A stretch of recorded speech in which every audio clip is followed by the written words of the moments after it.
Hello students, welcome to D Kumar classes. तो आज हम लोग कोऑर्डिनेशन कंपाउंड लेक्चर नंबर 5 करेंगे। तो पिछले लेक्चर में मैंने आप लोगों को IUPAC nomenclature of coordination compound बताया था और उस पर कुछ क्वेश्चंस भी मैंने आपको कराए थे और बोले थे कि कुछ क्वेश्चन नेक्स्ट लेक्चर में करा दूंगा। तो जिन किन्हीं का लेक्चर नंबर 4 छूटा हुआ है, पहले प्लेलिस्ट में जाइए और लेक्चर नंबर 4 को देख जाएं, तभी आप इस लेक्चर में आएंगे। तो मैंने पिछले लेक्चर में आपको बताया था कि IUPAC nomenclature of coordination compound क्या है। तो IUPAC nomenclature of coordination compound is basically systematic naming method of coordination compound which is based on some rules। तो IUPAC nomenclature of coordination compound basically एक क्रमबद्ध नामांकन पद्धति है जो बेस्ड है सम रूल्स के ऊपर। तो rules for IUPAC nomenclature of coordination compound में फर्स्ट पर मैंने आपको बताया था order of naming of ions. तो फर्स्ट रूल था rule for order of naming of ion. तो इफ कॉम्प्लेक्स इज आयनिक, अगर कॉम्प्लेक्स आयनिक है, यदि कोऑर्डिनेशन कंपाउंड आयनिक है, देन पॉजिटिव आयन, चाहे पॉजिटिव आयन सिंपल हो या कॉम्प्लेक्स हो, तो if complex is ionic then positive ion whether simple or complex is named first, then negative ion. तो कोई भी कंपाउंड की नोमेनक्लेचर अगर लिखना है तो पहले पॉजिटिव आयन का नाम लिखा जाता है, फिर नेगेटिव आयन का नाम लिखा जाता है। फिर था आपका naming of complex ion, complex ion का नेमिंग। तो naming of complex ion first number and name of ligand is written, पहले नंबर और नेम लिखा जाता है लिगेंड का, देन सेंट्रल मेटल का नाम लिखा जाता, फिर पैरेंथेसिस में oxidation state of central metal is written. तो in naming of complex ion first number and name of ligand is written, then central metal followed with parenthesis in which oxidation number of central metal is written। फिर naming of complex ion, naming of ligand के naming में prefix of ligand। तो ligand की संख्या को बतलाने के लिए हम लोग numerical prefix di for 2, tri for 3, tetra for 4, penta for 5, hexa for 6 etc used, mono is not used. लेकिन ध्यान रखना है, if name of ligand includes di tri tetra then number of such ligand is mention by bis for 2, tris for 3, tetrakis for 4, pentakis for 5 etcetera. Naming of negative ligand, तो negative ligand का जो नाम होता है end होता है ओ से। फिर आपको मैंने बताया था naming of neutral ligand, neutral ligand का नाम का कोई स्पेशल इंडिंग नहीं है, जैसे H2 है तो एक्वा NH3 है तो एमीन। उसी तरह से naming of positive ligand, positive ligand का जो नाम होता है इंड होता है यम से। फिर था आपका order of naming of ligand, तो अकॉर्डिंग टू 1991 रिकमेंडेशन, 1991 रिकमेंडेशन के अनुसार all ligand whether that is negative या पॉजिटिव और neutral will be written in alphabetical order and in alphabetical order that tetra etc are not considered. फिर naming of metal ion, metal ion का नाम, यदि आपकी जो कॉम्प्लेक्स है anionic है, if complex is anionic then name of central metal and with 8। जैसे अगर कॉम्प्लेक्स एनायनिक है तो आयरन के लिए लिखेंगे फेरेट, है ना, जिंक के लिखेंगे जिंकेट, कॉपर के लिए लिखेंगे क्यूप्रेट, सिल्वर के लिए लिखेंगे अर्जेंटेट, गोल्ड के लिए लिखेंगे ऑरेट, मरकरी के लिखेंगे मर्क्यूरेट। तो इस तरह से इतना तक आप लोगों को बताए थे, इस पर बेस्ट क्वेश्चंस बताए थे। Now can write IUPAC name of following, can in सबके IUPAC नेम लिखनी है। तो IUPAC nomenclature of coordination compound में फर्स्ट पॉजिटिव आयन का नाम लिखा जाता है, फिर नेगेटिव आयन का। तो चाहे नाम लिखना है फॉर्मूला, पहले पॉजिटिव फिर नेगेटिव। तो यहां पर देखिए ये Cl के ऊपर -1 है और ये इसके ऊपर +1 हो जाएगा कॉम्प्लेक्स के ऊपर। मतलब आपकी कॉम्प्लेक्स क्या है, तो कैटायन है, मतलब ये अगर ये टूटेगा तो किस में टूटेगा, तो CO in whole to Cl2, इसके ऊपर +1 प्लस Cl माइनस। तो ऑब्वियसली पहले आप किसका नाम लिखेंगे, तो पॉजिटिव आयन का। Order of naming of ion में पहले पॉजिटिव आयन फिर नेगेटिव आयन का। तो यहां पर इसका नाम लिखेंगे तो क्या होगी, यहां पर नाम लिखेंगे तो क्या होंगे, तो ये आपकी कॉम्प्लेक्स आयन पॉजिटिव आयन है, आपकी कॉम्प्लेक्स आयन पॉजिटिव आयन है, आपकी कॉम्प्लेक्स आयन पॉजिटिव आयन है।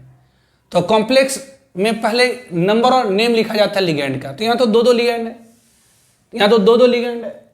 तो बेसिक अगर बहुत सारी लिगेंड है तो हम लिगेंड का नाम अल्फाबेटिकल ऑर्डर में लिखेंगे, लेकिन अल्फाबेटिकल ऑर्डर में डाटा टेट्रा को कंसीडर नहीं किया जाता है। तो ये डाइक्लोरो है और ये इथिलीन डायमीन या इथेन 1,2 डायमीन है।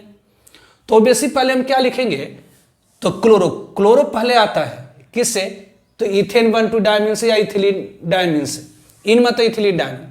तो पहले हम लोग क्लोरो लिखेंगे, तो इसकी आईपीएस नेम क्या हो जाएगी, तो ये डाइक्लोरो, इसकी आईपीएस नेम क्या हो जाएगी, तो डाइक्लोरो। ठीक है, डाइक्लोरो हो गई। उसके बाद क्या, तो इथिलीन डायमीन। लेकिन ध्यान दिए इथिलीन डायमीन के नेम में ही या इसका हम लोग आईपीएस नेम लिखेंगे तो इथेन 1,2 डायमीन होता है, इथेन 1,2 डायमीन होता है, या इथिलीन डायमीन लिखिए। तो इथिलीन डायमीन के नाम में ही क्या है, तो डाई है। तो ऐसे लिगेंड जिसके नाम में ही डाई टेट्रा है, उसकी संख्या को मेंशन करने के लिए 20, 30 टेट्रा कैसे यूज होता है, इसलिए यहां पर हम क्या लिखेंगे, तो 20 मतलब 2। क्या ध्यान दिए, ऐसे लिगेंड का नाम हमेशा पैरेंथेसिस में लिखा जाता है। तो 20 इथेन 1,2 डायमीन या इथिलीन डायमीन, इथिलीन डायमीन कहिए या इथेन 1,2 डायमीन कहिए। फिर क्या लिखेंगे, तो कोबाल्ट सेंटर मेटल। उसका पैरेंथेसिस में ऑक्सीडेशन स्टेट। अब ऑक्सीडेशन स्टेट कितनी होगी, ध्यान दीजिए 1 क्लोरीन के ऊपर -1, यहाँ भी 1 क्लोरीन के ऊपर -1, तो 2 के ऊपर -2, इथिलीन डायमीन तो न्यूट्रल है तो 0, कुल मिलाकर 4 0। आप जानते हैं एक मॉलिक्यूल के ऊपर नेट चार्ज 0 होती है, तो यहाँ कोबाल्ट के ऊपर +3, तो यहाँ कोबाल्ट का ऑक्सीडेशन स्टेट क्या हुआ, तो 3। तो 3 को किस में लिखेंगे, तो रोमन न्यूमरल में, रोमन संख्या में। उसके बाद क्या, तो ये क्लोराइड है, तो ये क्लोराइड। तो इसके एपिक नेम क्या हो गई, तो डाइक्लोरो बिस इथेन 1,2 डायमीन या ethylene diamine, cobalt 3, chloride will it's epic name. उसी तरह से यहां पर आइए। अब यहां पर देखिए दोनों का दोनों कॉम्प्लेक्स है। ये अगर टूटे तो किस में टूटेगा, तो ये टूटेगा Ag NH3 ये प्लस ये Ag CN2 दिस। यदि सिंपल सोचिए एक साइनाइड के ऊपर -1, तो 2 के ऊपर कितनी, तो -2, अमोनिया के ऊपर 0, तो कुल मिलाकर 0 होना चाहिए। एक साइनाइड के ऊपर -1, 2 के ऊपर -2, एक NH3 के ऊपर 0, तो 2 NH3 के ऊपर भी 0, लेकिन कुल मिलाकर 0 है। यहाँ तो 2 सिल्वर है, तो ऑब्वियसली यहाँ पर +2 होना चाहिए, तो 2 माइनस है, 2 प्लस होना चाहिए। 2 प्लस किसके ऊपर, तो मेटल आयन के ऊपर होगा, लेकिन यहाँ 2 मेटल आयन, तो दोनों को एवरेज ले लेते हुए दोनों के 1 1 +1 +1 कर दे दिस। तो ये +1 0 मिला करके कितना हो जाएगा, तो ये +1 हो गया। ये +1 -2 मिला के कितना हो जाएगा, तो -1 हो गया। तो ऐसे भी जो पहले लिखा होता है पॉजिटिव आयन होता है, उसके बाद वाला नेगेटिव आयन होता है, ये लिखने का भी रूल भी है। तो यहां पर दोनों का दोनों कॉम्प्लेक्स आयन है, यहां पर इस कंपाउंड में दोनों का दोनों कॉम्प्लेक्स आयन है। तो इस कंपाउंड में दोनों का दोनों कॉम्प्लेक्स आयन है, तो पहले आप किसे लिखेंगे, तो पॉजिटिव आयन फिर नेगेटिव आयन को। तो यहां पॉजिटिव आयन आपका कौन सा है, तो कॉम्प्लेक्स आयन है। तो naming of complex ion, first number and name of ligand is written, then center metal follow the parenthesis in which oxidation state of center metal is written. तो यहां पर पहले आप क्या लिखेंगे, तो number and name of ligand. तो यहां पर 2 लिगैंड है, तो यहां पर यूज करेंगे आप डाइएमीन। ये क्या यूज करेंगे, तो डाइएमीन, ये डाइमीन हो गई, डाइएमीन। ये क्या है, तो ये सिल्वर है, ये यहां सिल्वर। उसका पैरेंथेसिस में ऑक्सीडेशन स्टेट 1। फिर क्या है, तो यहां पर 2 साइन होते हैं, ये डाइसाइनो, ये क्या है, तो डाइसाइनो, ये क्या है, तो डाइसाइनो। सिल्वर के लिए क्या यूज करेंगे, तो अर्जेंटेट, अर्जेंटेट क्या, तो ऑक्सीडेशन स्टेट 1, यहां भी 1 हो जाएगा दिस। तो इसका नाम हो गया डाइमीन सिल्वर 1 डाइसाइनो अर्जेंटेट। ध्यान दीजिए यदि कॉम्प्लेक्स एनायनिक है, यहां हमने यूज करा सिल्वर, लेकिन यहां पर अर्जेंटेट, यहां पर क्या यूज करें, तो अर्जेंटेट। तो यदि कॉम्प्लेक्स एनायनिक हो, यदि कॉम्प्लेक्स एनायनिक हो, तो सेंट्रल मेटल के नाम के एंड में 8 लगता है।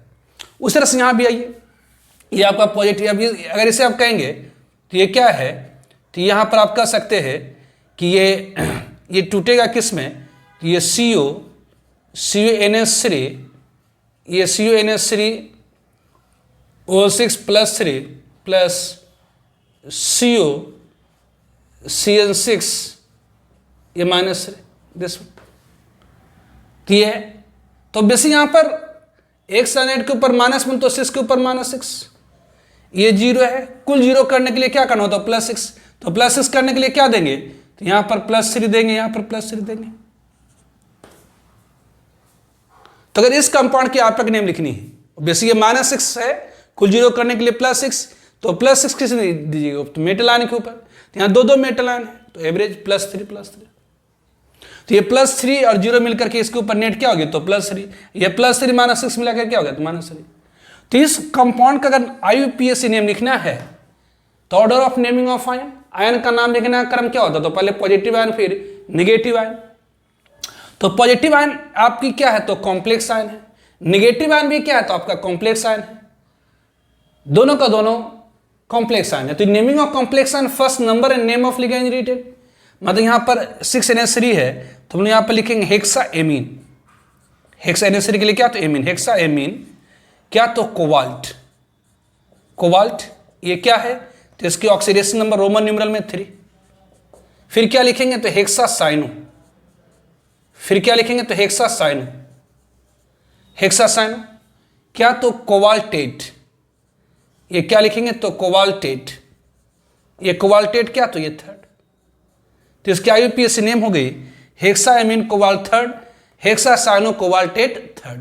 उस तरह से यहां पर आइए, इसकी IUPAC नेम लिखनी है। अब एक CN के ऊपर माइनस, अगर इसे कहें तो ये टूटेगा किस में, तो एक CN के ऊपर माइनस बने तो 4 के ऊपर -4, NH3 के ऊपर 0, तो कुल -4 है, तो +4 भी होना चाहिए, कुल मिलाकर 0 चार्ज होने के लिए क्या होना, तो इसके ऊपर -4 है, तो कुल 0 होने के लिए क्या, +4, तो ये +4 क्या आ गया, तो यहाँ पर 2 मेटल आयन है, तो 2 मेटल आयन के ऊपर +4 होने के लिए क्या होगा, तो एवरेज कर दिया, यहाँ +2, यहाँ +2, तो ये +2 और 0 मिला के इसके ऊपर +2 होगी, और ये +2 -4 मिला करके -2 होगी।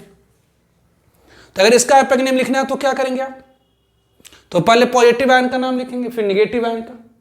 तो यहाँ पॉजिटिव आयन आपकी क्या, तो कॉम्प्लेक्स आयन है, तो कॉम्प्लेक्स आयन के नाम में पहले नंबर और नेम लिखा जाता है लिगेंड का, तो इसका क्या होगा, तो ये टेट्राएमीन, इसका क्या होगा, तो टेट्राएमीन, ये टेट्राएमीन, टेट्राएमीन होगी, टेट्राएमीन क्या, तो निकेल, ध्यान दीजिए निकेल। फिर क्या, पैरेंथेसिस में ऑक्सीडेशन स्टेट कितना, तो ये 2 रोमन। फिर इसके बाद क्या है, तो एनायनिक कॉम्प्लेक्स है, तो इसका तो कॉम्प्लेक्स आयन का नाम में पहले नंबर और नेम लिखा जाता है लिगेंड, तो ये क्या होगा, तो टेट्रासाइनो, ये टेट्रासाइनो, टेट्रासाइनो क्या, तो निकेलेट, ये क्या होगा, तो निकेल में 8 लगा दीजिए। फिर पैरेंथेसिस के ऑक्सीडेशन नंबर कितना, तो ये 2। ध्यान दीजिए, अगर कॉम्प्लेक्स एनायनिक हो तो सेंट्रल मेटल के नाम के एंड में क्या जुड़ जाता है, तो 8, ATE8, तो यहां पर लिखे निकेल, लेकिन जबकि यहां पर क्या लिखे, निकेलेट। उस तरह से यहां पर आइए, ये 1 क्लोरीन है, ये -1, ये एक मॉलिक्यूल है मिथाइलेमीन या मिथेनामीन कहिए, है ना, मिथेनामीन, मिथाइलेमीन कहिए या मिथेनामीन, ये एक मॉलिक्यूल है तो 0, ये -1, एक मॉलिक्यूल है तो 0, कुल मिलाकर 0 करने के लिए +2। तो यहाँ +2 -1 मिला करके क्या हो गया, तो ये इसके ऊपर +1 यहाँ -1, मतलब ये आपका पॉजिटिव आयन कॉम्प्लेक्स आयन है। यहाँ पर पॉजिटिव आयन क्या है, तो कॉम्प्लेक्स आयन है, यहाँ पॉजिटिव आयन क्या है, तो आपका कॉम्प्लेक्स आयन है, यहाँ पॉजिटिव आयन कॉम्प्लेक्स आयन है। तो IUPAC नोमेनक्लेचर में पहले पॉजिटिव आयन का नाम लिखना है, चाहे कॉम्प्लेक्स और सिंपल हो। तो यहाँ पर पहले हम लोग कॉम्प्लेक्स का नाम लिखेंगे, लेकिन कॉम्प्लेक्स का नाम लिखने में पहले नंबर और नेम लिखा जाता है लिगेंड का। तो यहाँ पर Cl- मतलब क्लोरो है, NH3 मतलब एमीन है, लेकिन ये मिथेनामीन है, तो इसकी एपिक नेम क्या होगी, तो पहले हम लोग एमीन लिखेंगे। ध्यान ये डायमीन है, ABCD, और ये क्लोरो है, तो ये अल्फाबेटिकल ऑर्डर में डायट्रा टेट्रा को कंसीडर नहीं किया जाता। इसका सिंपल एपिक नेम क्या होएगा, तो ये डायमीन, इसका एपिक नेम क्या होएगा, तो डायमीन, ये डायमीन क्लोरो, डायमीन क्लोरो मिथेनामीन, मिथेनामीन, मिथेनामीन, मिथेनामीन, मिथेनामीन क्या, तो प्लैटिनम, प्लैटिनेट नहीं, प्लैटिनम। प्लैटिनेट कब लिखते, तो यदि कॉम्प्लेक्स एनायनिक होती, या सिंपल क्या लिखेंगे, तो प्लैटिनम, प्लैटिनम। फिर क्या, तो पैरेंथेसिस, इसमें ऑक्सीडेशन स्टेट 2 रोमन न्यूमरल में, और ये Cl माइनस के लिए क्लोराइड। कितनी क्लोराइड बाहर है मैटर नहीं करता, सिंपल क्लोराइड। ये इसके एपिक नेम हो गया। अब यहां पर आइए, इसके एपिक नेम लिखनी है। तो ये क्या है, इथिलीन डायमीन, लेकिन इथिलीन डायमीन के नाम में ही डाई है। तो यदि किसी लिगैंड के नाम में ही डाई ट्राई टेट्रा है, तो उसकी संख्या को बतलाने के लिए 20 फॉर 2 ट्रिस फॉर 3, तो यहां पर क्या यूज करेंगे, तो ट्रिस, ट्रिस क्या, तो इथेन 1,2 डायमीन कहिए, या इथिलीन डायमीन, इथेन 1,2 डायमीन कहिए, इथेन 1,2 डायमीन क्या, तो कोबाल्ट। क्या हो गया ऑक्सीडेशन, तो ये तो 0 है, नेट पॉजिटिव चार्ज 3 लाने के लिए 3, कोबाल्ट 3 ऑब्वियसली आयन हो जाएगा। अब यहां पर आइए, ये Cl के ऊपर -1 है, ये नाइट्रो है -1, ये -1, ये 0। तो यहां पर -1 -3 कुल मिलाकर 0 करने के लिए कोबाल्ट के ऊपर, एक मॉलिक्यूल के ऊपर नेट चार्ज 0 होती है, तो +3 हो जाएंगे, कोबाल्ट की ऑक्सीडेशन नंबर +3। तो बेसिक यहां पर +3 -1 और -1 करके इस कॉम्प्लेक्स के ऊपर +1 चार्ज आ जाएगा। ये +3 -1 मिल करके, ये +3 ये -1 मिल करके +1 चार्ज आ जाएगा कॉम्प्लेक्स के ऊपर, ये -1। तो order of naming of ion, ना आयन के नाम का लिखने का ऑर्डर क्या होता है, तो first positive ion whether simple or complex. तो बेसिक पहले हम किसका लिखेंगे, पॉजिटिव आयन का नाम। तो पॉजिटिव आयन कौन सी है, तो कॉम्प्लेक्स आयन। तो कॉम्प्लेक्स आयन में पहले नंबर और नेम लिखा जाता है लिगैंड का, लेकिन यहाँ बहुत सारा लिगैंड है, तो बहुत सारा लिगैंड है, तो लिगैंड का नाम को अल्फाबेटिकल ऑर्डर में लिखा जाएगा, और अल्फाबेटिकल ऑर्डर में डाटा टेट्रा को कंसीडर नहीं किया जाता। तो बेसिक यहाँ पर क्या है, तो ये क्लोरो है, ये नाइट्रो एमीन है, तो यहाँ पर पहले किसको लिखेंगे, एमीन। तो यहाँ पर क्या होगा, ये 4 है, ये टेट्रा एमीन होगा। ये टेट्रा को अल्फाबेटिकल ऑर्डर में कंसीडर नहीं करेंगे, तो नहीं, सिंपल इसका एपिक नेम क्या होगा, तो टेट्रा एमीन। एमीन पहले आ रहा है, तो टेट्रा एमीन, टेट्रा एमीन। ये क्या होगी, तो ये उसका क्लोरो, उसके बाद क्या होगी, तो नाइट्रो, उसके बाद क्या होगी, तो कोबाल्ट, उसके बाद पैरेंथेसिस में ऑक्सीडेशन स्टेट कितना, तो ये 3, ये क्या, तो क्लोराइड। इसकी एपिक नेम होगी tetra ammine chloro nitro cobalt 3 chloride. ठीक है।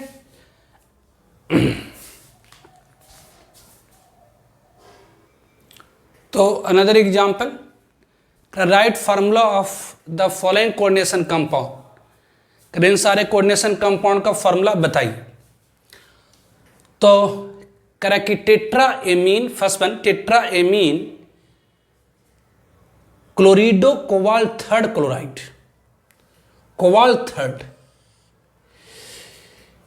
तो पहले पॉजिटिव आयन लिखेंगे, क्योंकि कोबाल्टेट नहीं है, तो यहां पर इसका क्या होगा, तो कोबाल्ट। फिर क्या होगा, तो ये कोबाल्ट हो गया, फिर एमीन है, कितना एमीन है, टेट्रा एमीन है ना, ये क्या है, तो टेट्रा एमीन है। तो टेट्रा एमीन मतलब NH3 है ना। तो टेट्रा एमीन ये क्या है, तो टेट्रा एमीन, ये टेट्रा एमीन क्लोरिडो है, टेट्रा एमीन क्लोरिडो है। टेट्रा एमीन यहां पर छूटा हुआ है, ये एक्वा है, ये क्या है, एक्वा। टेट्रा एमीन एक्वा क्लोरिडो, तो ये टेट्रा एमीन हो गया। एक्वा मतलब H2O, क्लोरिडो मतलब Cl, तो कोबाल्ट टेट्रा एमीन एक्वा क्लोरिडो हो गया। फिर क्लोराइड है, ये Cl। अब जरा देखिए, ध्यान दीजिएगा, यहां पर टेट्रा एमीन ऑब्वियसली ये कोबाल्ट था, तो कोबाल्ट मैंने दिया, टेट्रा एमीन था तो 4 एमीन दिए, एक्वा था तो H2O देखिए, क्लोरिडो है तो Cl दिए, है ना, इतना था। उसके बाद Cl। अब ये Cl 1 होगी कि 2 होगी कि 3 होगी, ये डिपेंड करता है ऑक्सीडेशन स्टेट के ऊपर,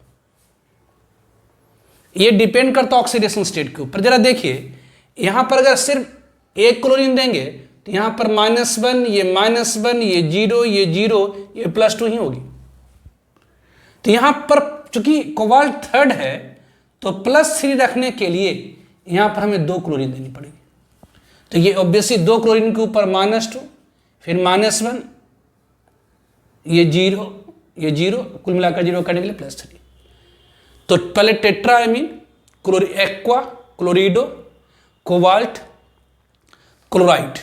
अब क्लोराइड कितनी होगी, यहां क्लोराइड कितनी होगी ये ऑक्सीडेशन स्टेट पर डिपेंड कर रहा है, ठीक है। उस तरह से यहां पर आइए हेक्सा एक्वा, ये हेक्सा एक्वा मतलब क्या हुआ, कोबाल्ट, कोबाल्ट मतलब CO, हेक्सा एक्वा मतलब H2O6।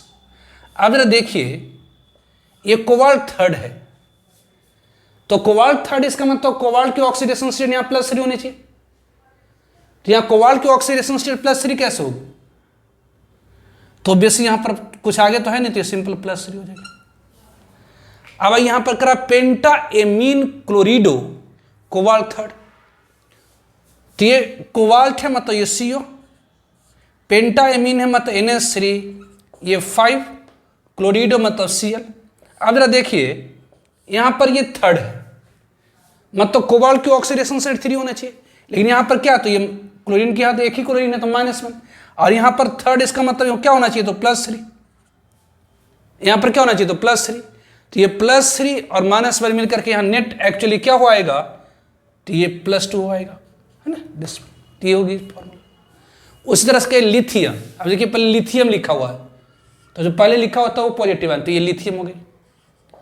उसके बाद कॉम्प्लेक्स आयन, अब कॉम्प्लेक्स आयन में क्या है, हाइड्रिडो एल्यूमिनेट है, देखिए 8 लगा हुआ है, 8 सेंट्रल मेटल के नाम 8, मतलब यहां कॉम्प्लेक्स एनायनिक होगी। तो ये हाइड्रिडो मतलब H माइनस को क्या कहा जाता है, तो हाइड्रिडो कहा जाता है। तो टेट्रा हाइड्रिडो है मतलब ये लिथियम हो गया, और टेट्रा एल्यूमिनेट है मतलब एल्युमिनियम हो गया, हाइड्रिडो H4, LiH4 होगी इसकी फॉर्मूला, है ना, ये 3। अब यहाँ पोटेशियम, तो पहले आप क्या लिखेंगे, पोटेशियम के, टेट्रा हाइड्रोक्सो जिंकेट, जिंकेट मतलब जिंक है लेकिन ये कॉम्प्लेक्स एनायन है, टेट्रा हाइड्रोक्सो मतलब OH4, जो डिजेंट OH4 हो गई ये। अब यहां पर कितनी पोटेशियम होगी, तो यहां जिंकेट 2 है, जिंकेट 2 कहने का मतलब क्या हुआ, तो यहां जिंक की ऑक्सीडेशन स्टेट +2 होना चाहिए, तो यहां +2 है, एक OH के ऊपर -1 तो 4 के ऊपर -4, तो ये +2 -4 मिलाकर क्या हो गया, तो ये -2 होगी, तो ये 0 करने के लिए यहां पर क्या देनी पड़ेगी, तो यहां पर K2 देना पड़ेगा, 0 करने के लिए यहां क्या होना, तो K2 देना होगा। तो ये क्या होगी, तो K2Zn, ये K2Zn OH4 हो गई। 6 is the penta ammine nitrito O cobalt. अब जरा देखिए यहां पेंटा एमीन है मतलब 5 मिनट, कोबाल्ट है, कोबाल्ट मतलब CO, पेंटा एमीन मतलब 5 NH3 5, ये कोबाल्ट हो गया, पेंटा एमीन मतलब NH3 5। ये नाइट्रिटो, नाइट्रिटो मतलब होता है ONO, है ना, यहां पर O करने का लिखने का मतलब ये हुआ कि यहां डोनर एटम ऑक्सीजन होगी, इसे O लिखे हैं, है ना, ये ONO, तो ये हो गया क्या, तो पेंटा एमीन नाइट्रिटो कोबाल्ट थर्ड। अब देखिए यहां पर थर्ड है, तो ये +3 है इसका, ये यहां पर +3 होना चाहिए, तो ये +3 है तो 0 होगी, नाइट्रिटो के ऊपर -1 होता है, तो ये +3 -1 मिला करके क्या होगा, तो +2, इसके ऊपर नेट चार्ज क्या होगी, तो +2 होगी। दूसरी तरह से यहां पेंटा एमीन नाइट्रिटो N है, कोबाल्ट थर्ड, कोबाल्ट थर्ड मतलब ये CO हो गई आपका, पेंटा एमीन मतलब NH3 5 होगी, NH3 5 होगी, नाइट्रिटो मतलब नाइट्रिटो N लिखा हुआ है, नाइट्रिटो N मतलब डोनर एटम नाइट्रोजन, मतलब ये एक्चुअली यहां पर NO2 है, नाइट्रिटो N लिखने का मतलब क्या हुआ, NO2, और नाइट्रिटो O लिखने का मतलब क्या हुआ, ON।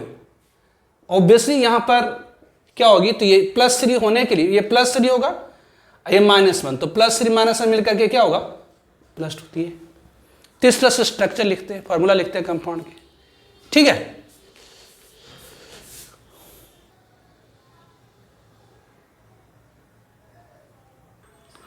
Now effective atomic number. Effective atomic number क्या है? तो total number of electrons in surround of center metal in a complex is called effective atomic number. किसी भी कोऑर्डिनेशन कंपाउंड में, किसी भी कॉम्प्लेक्स कंपाउंड में सेंटर मेटल के सराउंड में जितनी कुल इलेक्ट्रॉन्स होती है वह उसकी एटॉमिक नंबर कहलाती है। किसी भी कोऑर्डिनेशन कंपाउंड में, किसी भी कॉम्प्लेक्स में सेंट्रल मेटल के सराउंड में जो टोटल इलेक्ट्रॉन्स होती है वह उसकी इफेक्टिव एटॉमिक नंबर कहलाती है। इफेक्टिव मतलब प्रभावशाली एटॉमिक नंबर। तो इफेक्टिव एटॉमिक नंबर क्या है? तो total number of electrons in surround of central metal in a complex is called effective atomic number. Total number of electrons in surround of central metal in a complex is called effective atomic number. Total number of electrons in surround of central metal in a complex is called effective atomic number. तो effective atomic number is equal to क्या होती है? तो एक central metal के surround में कुल कितनी इलेक्ट्रॉन्स होंगी? किसी भी कॉम्प्लेक्स में सेंट्रल मेटल के सराउंड में कितनी इलेक्ट्रॉन्स होगी? सेंट्रल मेटल के सराउंड में कितनी इलेक्ट्रॉन्स होगी? तो एक तो उसकी एटॉमिक नंबर और दूसरा कोऑर्डिनेशन नंबर। अब एटॉमिक नंबर में भी चूंकि इलेक्ट्रॉन लॉस कर देता है, जैसे यहाँ पर पोटेशियम है, ये K4 है, 1 पोटेशियम के ऊपर +1, 4 के ऊपर +4, ये -6 ये +2। तो बेसी अगर किसी भी सेंट्रल एटम के पास +1, इसका मतलब एक जैसे Fe के ऊपर +2 होता, तो इसका मतलब एटॉमिक नंबर Fe की 26 है, लेकिन उसमें से 2 इलेक्ट्रॉन लॉस हो गए। Fe के ऊपर +3 होता, मतलब Fe के पास 26 इलेक्ट्रॉन है, लेकिन उससे 3 इलेक्ट्रॉन लॉस हो गई। तो effective atomic number is equal to होती है atomic number of central metal. Central metal का जो एटॉमिक नंबर है, एटॉमिक नंबर क्या होता है? तो टोटल नंबर ऑफ इलेक्ट्रॉन्स या total number of protons is equal to total number of electrons. तो atomic number of central metal minus oxidation number. Oxidation number में क्या होता है? तो इलेक्ट्रॉन लॉस हो गई। तो effective atomic number is equal to क्या होती है? तो atomic number of central metal minus oxidation number of central metal plus 20 coordination number. Coordination number क्या है? तो number of electron donated into vacant orbit of central metal. तो बेसी अगर कोऑर्डिनेशन नंबर 1 है, इसका मतलब एक जोड़ी इलेक्ट्रॉन डोनेट हुई। कोऑर्डिनेशन नंबर 2 है, मतलब 2 जोड़ी इलेक्ट्रॉन डोनेट हुई। कोऑर्डिनेशन नंबर 3 है तो 3 जोड़ी इलेक्ट्रॉन डोनेट हुई। अगर कोऑर्डिनेशन नंबर 6 है, मतलब 6 लोन पे इलेक्ट्रॉन डोनेट हुई। तो कोऑर्डिनेशन नंबर क्या होती? तो number of lone pair electron donated into vacant orbit of central metal. तो इफेक्टिव एटॉमिक नंबर क्या है? तो total number of electrons in surround of central metal in a complex is called effective atomic number. Effective atomic number is equal to क्या होगी? तो atomic number of central metal minus oxidation state of central metal plus 2 into coordination. जैसे मान लेते हैं करें कि calculate effective atomic number of following, मतलब K4 Fe6 का इफेक्टिव एटॉमिक नंबर, मतलब K4 Fe6 में क्या हो जाएंगी? तो सोल्यूशन, तो फर्स्ट वन क्या है आपका? तो first one is K4 Fe6 है। तो फर्स्ट वन आपका क्या है? K4 Fe6 है, K4 Fe6 है, K4 Fe6 है। तो यहाँ पर ऑब्वियसली 1 Cn के ऊपर -1, तो 6 के ऊपर -6, 1 पोटेशियम के ऊपर +1, तो ये +4, तो कुल मिलाकर 0 करने के लिए प्लस, तो यहाँ पर Fe क्या है? तो ये +2 है। तो ऑब्वियसली यहाँ पर सेंट्रल मेटल क्या है? तो Fe +2 है। तो इसके सराउंड में कुल इलेक्ट्रॉन कितनी है? इफेक्टिव एटॉमिक नंबर क्या होती है? तो total number of electron surround central metal in complex. किसी भी कॉम्प्लेक्स में सेंट्रल मेटल के सराउंड में जो कुल इलेक्ट्रॉनों की संख्या होती है वो उसकी atomic number, effective atomic number. तो यहाँ पर इफेक्टिव एटॉमिक नंबर क्या होगी? तो ऑब्वियसली आयरन की एटॉमिक नंबर 26 होती है, 26, लेकिन यहाँ +2 है। +2 करने का मतलब 2 इलेक्ट्रॉन लॉस होगी, ऑक्सीडेशन नंबर मतलब इलेक्ट्रॉन लॉस होगी। ऑब्वियसली एक साइनाइड एक लोन पे इलेक्ट्रॉन डोनेट करता है ना, लिगेंड है ना, एक लिगेंड क्या करता है? एक जोड़ी इलेक्ट्रॉन डोनेट करता है। तो 6 साइनाइड कितना डोनेट करेगा? तो ऑब्वियसली 2 × 6, तो ये कितनी हो गई? तो ये हो गया, ये 26 में से 2 चला गया 24, ये 36 हो गई, ये 36 हो गई। उसी तरह से second one is the CuNH3, second one is the CuNH3, ये CuNH3 6, ये Cl3, ये यहाँ पर क्या है? तो 1 क्लोरीन के ऊपर -1, तो 3 के ऊपर -3, ये 0 कुल मिलाकर 0 करने के लिए +3। तो यहाँ पर इस कॉम्प्लेक्स की इफेक्टिव एटॉमिक नंबर क्या होगी? तो इफेक्टिव एटॉमिक नंबर क्या होती है? तो total number of electrons total number of electrons surround center metal in complex is called effective atomic number. Effective atomic number क्या है? तो total number of electrons surround center metal in a complex is called effective atomic number. तो यहाँ पर cobalt है, cobalt की atomic number कितनी होती है? तो 27, यहाँ पर 27, इसके ऊपर -3, इसके ऊपर +3 है। +3 कहने का मतलब क्या हुई? तो 3 इलेक्ट्रॉन की लॉस होगी।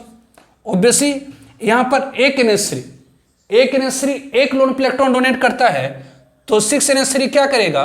तो 6 लोन पे डोनेट करेगा, मतलब एक लोन पे मतलब 2, मतलब ये, तो ये कितनी होगी? तो 24 और 36, ये भी 36 हो गया। उसी तरह से थर्ड वन क्या है? तो CrH2O6Cl3 है। ऑब्वियसली CrH2O6Cl3 है।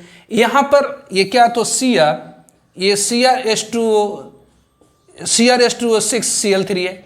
यहाँ पर सेंटर मेटल का, यहाँ पर इफेक्टिव एटॉमिक नंबर निकालने के लिए कहा जा रहा है। तो इफेक्टिव एटॉमिक नंबर क्या होती है? तो total number of electrons surround centre metal in a complex. Centre metal के सराउंड में जो कुल इलेक्ट्रॉनों की संख्या होती है वो उसकी इफेक्टिव एटॉमिक नंबर कहलाती। तो यहाँ पर इफेक्टिव एटॉमिक नंबर क्या होगी? तो effective atomic number is equal to क्या हो गई? तो क्रोमियम की एटॉमिक नंबर होती है 24, क्रोमियम की एटॉमिक नंबर 24, और बेसिस की ऑक्सीडेशन नंबर कितनी है? तो 1, क्लोरीन के ऊपर -1, तो 3 के ऊपर -3, ये 0, कुल मिलाकर 0 करने के लिए +3, मतलब क्रोमियम के ऊपर +3 है। तो क्रोमियम के ऊपर +3 इसका मतलब क्या हुई? तो 3 इलेक्ट्रॉन की लॉस होगी, तो यहाँ -3 होगी। ये क्रोमियम के ऊपर क्या? तो -3 होगी। अब जरा देखिए 1:2 एक लोन पे इलेक्ट्रॉन डोनेट करेगा। बेसिक लोन पे इलेक्ट्रॉन जा रहा कहाँ? तो सेंटीमीटर के खाली ऑर्बिटल में, मतलब इसके सराउंडिंग में ही जा रहा। तो 1:2 एक लोन पे इलेक्ट्रॉन डोनेट करेगा, तो 6:2 कितना? तो 6, 2 × 6, तो यहाँ कितनी हो गई इफेक्टिव एटॉमिक नंबर? ये 21 + 12, मतलब ये 33, दिस वन। तो इफेक्टिव एटॉमिक नंबर क्या है? तो total number of electrons in surround of center metal in a complex is called effective atomic number. Total number of electrons in surround of center metal in a complex is called effective atomic number. अब जरा देखिए, एक Sidgwick theory है। Sidgwick theory के अनुसार जो total number of electrons surround of central metal होती है वो इक्वल होती है। According to Sidgwick theory, total number of electrons surround of central metal will equal to nearest noble element. Sidgwick theory कहता है कि जो इफेक्टिव एटॉमिक नंबर होगी, मतलब total number of electrons in surround of central metal, total number of electrons in surround of central metal should will equal to nearest noble element, तो जैसे obviously यहाँ K4 efficiency 6 में है, तो obviously total number of electrons in surround of centimetre कितना आया? तो 36, मतलब ऑब्वियसली क्रिप्टन के बराबर है। ऑब्वियसली यहाँ पर मतलब ये जो कॉम्प्लेक्स है वो सिडविक थ्योरी को पालन कर रहा है। उस तरह से यहाँ पर अगर आप देखें तो इस कॉम्प्लेक्स में कोबाल्ट का इफेक्टिव एटॉमिक नंबर, मतलब total number of electron surround of centimetre किसके आया? तो क्रिप्टन के बराबर। क्रिप्टन की एटॉमिक नंबर कितनी? तो 36। उसी तरह से लेकिन यहां पर देखिए, यहां पर क्या आया? तो 33 आया। यहां पर जो total number of electron surround of centimetre कितना है? तो 33। मतलब ये सिडविक थ्योरी को फॉलो नहीं करा। सिडविक थ्योरी कहता है कि total number of electrons in surround of centimeter will equal to nearest noble element. Total number of electrons in surround of central metal, किसी भी कोऑर्डिनेशन कंपाउंड में जो टोटल नंबर ऑफ इलेक्ट्रॉन्स होगी इन surround of central metal वो equal होगी किसके? तो nearest noble element का। तो ऑब्वियसली ये कॉम्प्लेक्स सिडविक थ्योरी को फॉलो कर रहा, ये कॉम्प्लेक्स सिडविक थ्योरी को फॉलो कर रहा, लेकिन ये सिडविक को फॉलो नहीं करा। पहले इसको करिए, मैं लिखा देता हूं उसे। तो सिडविक थ्योरी के अनुसार total number of electrons in surround of central metal will equal to nearest noble element.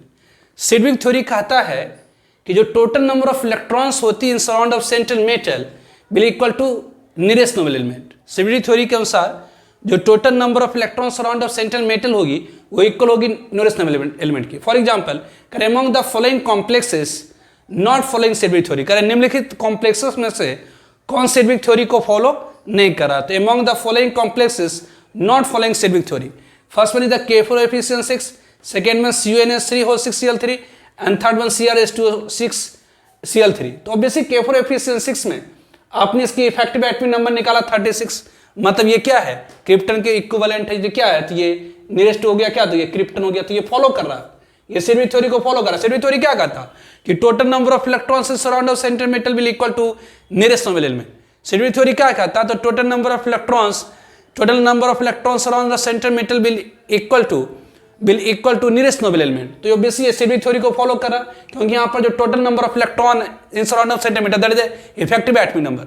Total number of electrons around centre metal को क्या कहते हैं, इफेक्टिव एटॉमिक नंबर। तो इफेक्टिव एटॉमिक नंबर किसके बराबर है, तो नियरेस्ट नोबल एलिमेंट के बराबर है। यहाँ भी इफेक्टिव नंबर एटॉमिक नंबर किसके बराबर है, तो नियरेस्ट नोबल एलिमेंट के बराबर है। मतलब ये भी सिमेट्रिक थ्योरी को फॉलो करा, लेकिन यहाँ पर इफेक्टिव एटॉमिक नंबर मतलब total number of effective atomic number मतलब व्हाट, तो total number of electrons around of center metal. तो यहाँ पर इफेक्टिव एटॉमिक नंबर मतलब total number of electrons around of center metal, ये नियरेस्ट नोबल एलिमेंट के बराबर नहीं है। तो बेसिक ये दोनों कॉम्प्लेक्स सिमेट्रिक थ्योरी को फॉलो करा, ये नहीं फॉलो करा। तो सिमेट्रिक थ्योरी कहता है कि total number of electrons in surround of center metal will equal to nearest noble element. तो नियरेस्ट जो टोटल मतलब total number of electrons surround of center metal को कहते हैं इफेक्टिव नंबर एटॉमिक नंबर। मतलब किसी भी कॉम्प्लेक्स की जो इफेक्टिव एटॉमिक नंबर होगी वो नियरेस्ट नोबल एलिमेंट के बराबर होगी। तो ये कॉम्प्लेक्स को पालन करा, लेकिन ये नहीं। मतलब कहने का ये हुआ कि सारे कॉम्प्लेक्स सिमेट्रिक थ्योरी को फॉलो नहीं करते, कुछ फॉलो करते कुछ नहीं फॉलो करते। ठीक है, तो जनरली बोर्ड वगैरह में पूछता है कि what is the effective number of this complex, effective number of this complex. Effective number atomic number क्या होती है, तो total number of electrons in surround of central metal in a complex is called effective atomic number. Total number of electrons in surround of central metal in a complex is called effective atomic number. Effective atomic number is equal to atomic number of central metal minus oxidation state of central metal plus 20 coordination compound. और basis symmetric theory कहता है कि जो effective atomic number होगी किसी भी complex की में सेंट्रल मेटल की जो इफेक्टिव एटॉमिक नंबर होगी वो नियरेस्ट नोबल एलिमेंट के बराबर होगी।